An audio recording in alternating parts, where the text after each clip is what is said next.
آپ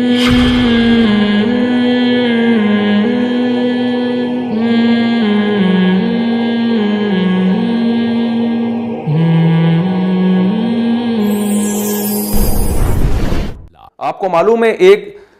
بادشاہ نے رسول اللہ صلی اللہ علیہ وسلم کی خدمت میں ایک حکیم بھیجا، طبیب،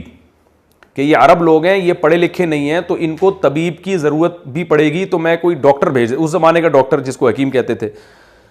تو وہ حکیم جب آیا تو وہ سارا دن بیٹھ کے مکھیاں مارتا رہتا تھا، کوئی مریض ہی نہیں آتا تھا اس کے پاس۔ تو بڑا پریشان ہوا، پتہ یہ چلا کہ جی یہ لوگ بیماری نہیں ہوتے، بہت کم بیماری کا ریشو ہے ان لوگوں میں، اور وجہ کیا تھی کہ کم کھاتے ہیں، جب تک بھوک نہ لگے کھاتے نہیں ہیں۔ تو اب آپ مجھے ایک بات بتائیں کہ صحابہ کرام کا تو یہ حال تھا کہ ایک حکیم آیا ہے غیر مسلم کنٹری سے، وہ دیکھ رہا ہے کہ یہاں کوئی بیماری نہیں ہو رہا، لیکن جب ہمارے ہاں کوئی غیر مسلم کنٹری سے ڈاکٹر اور حکیم آئے تو اسے پتہ چلتا ہے کہ یہاں دوسرا آدمی بیمار ہے۔ تو صحابہ کے زندگی کے زیادہ قریب ہم لوگ ہیں اس معاملے میں، ہر چیز میں نہیں کہہ رہا میں، صحت کے معاملے میں ہم لوگ ہیں یا گورے صحابہ کی زندگی کے زیادہ قریب ہیں؟ یقیناً اس معاملے صحت کے حوالے سے وہ لوگ صحابہ کی زندگی کے زیادہ قریب ہیں۔ رسول اللہ صلی اللہ علیہ وسلم نے ارشاد فرمایا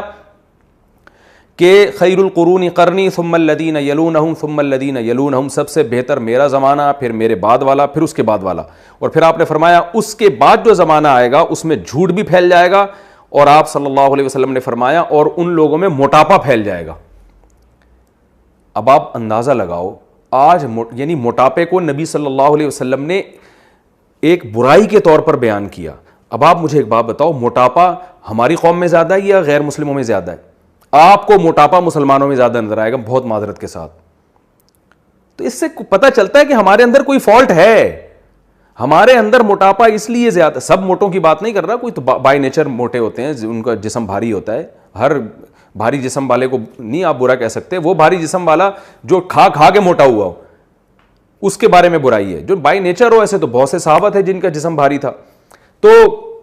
ہمارے ہاں موٹاپا زیادہ ہے، اس کی وجہ کیا ہے کہ ہم کھانے کو بھی مذہب کا حصہ سمجھتے ہیں۔ ہمارے ہاں کھایا جاتا ہے ثواب سمجھ کے کھاتے ہیں، پھوڑتے ہیں، کھاتے نہیں ہیں، پھوڑ پھوڑ کے موٹے ہو رہے ہیں، تیجے کے نام پہ، 40ویں کے نام پہ، اور وہ حلیم کی دیگیں الگ ہیں اور کنڈے الگ ہیں، اور فلاں کا پتہ نہیں اتنا کھایا جاتا ہے، اور جب ان سے کہا جاتا ہے کہ یار احتیاط کرو، یہ کیا کھا رہے ہو، کیوں، تو فوراً جواب کیا ملتا ہے؟ او بھائی زندگی موت اللہ کے ہاتھ میں، اتنا وہمی بننے کی ضرورت نہیں ہے، اتنا پاگل ہونے کی ضرورت نہیں۔ اس کا مطلب کیا ہے کہ آپ مذہب کا غلط استعمال کر رہے ہیں، نتیجہ یہی نکلا نا، کیونکہ آپ میں اگر موٹاپا زیادہ ہے، اور ایک طرف اسلام میں صاف طور پر یہ کہا گیا کہ موٹاپا پسند نہیں ہے، اسلام اللہ کو پسند نہیں ہے، حدیث میں تو صراحتاً ہے کہ ایک یہودی سے آپ صلی اللہ علیہ وسلم کی بات ہوئی، وہ بہت موٹا، توند موٹی تھی اس کی، کھا کھا کے موٹا ہو گیا تھا، تو آپ نے اس کو فرمایا کہ کیا تمہیں پتہ نہیں ہے کہ تورات میں اللہ نے کیا فرمایا؟ تم اپنی آسمانی کتاب میں دیکھو، اس میں لکھا ہے کہ جو اس طرح موٹی توند والا ہے اللہ کو پسند نہیں ہے، لیکن یاد رکھیں یہاں وہ موٹی توند ہے جو کھا کھا کے ہوا، بائی نیچر کسی کے پیٹ زیادہ ہے، کسی بیماری کی وجہ سے زیادہ ہے، تو وہ اس میں داخل نہیں ہے۔ تو موٹی توند والے کو ناپسند کیا گیا ہے جو کھا کھا کے موٹا ہو گیا۔ تو آپ بتائیں یہ جو ہمارے ہاں زیادہ تر موٹے، سب کی بات نہیں کر رہا، یہ کیا بائی نیچر ہے؟ ان کی ماؤں نے کیا ان کو ایسے جنا تھا؟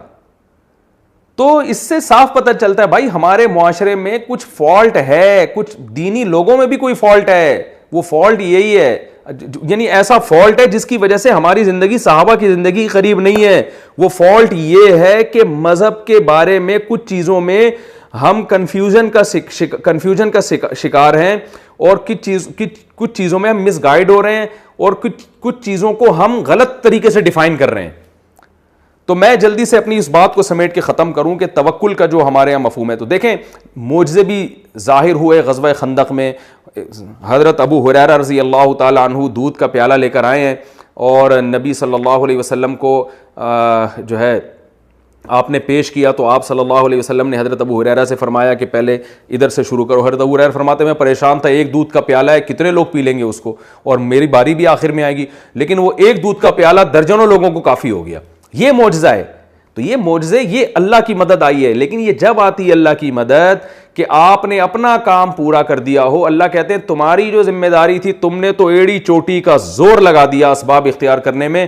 اب میری طاقت اور قدرت شروع ہوتی ہے، اب جو تم نہیں کر سکتے وہ میں کروں۔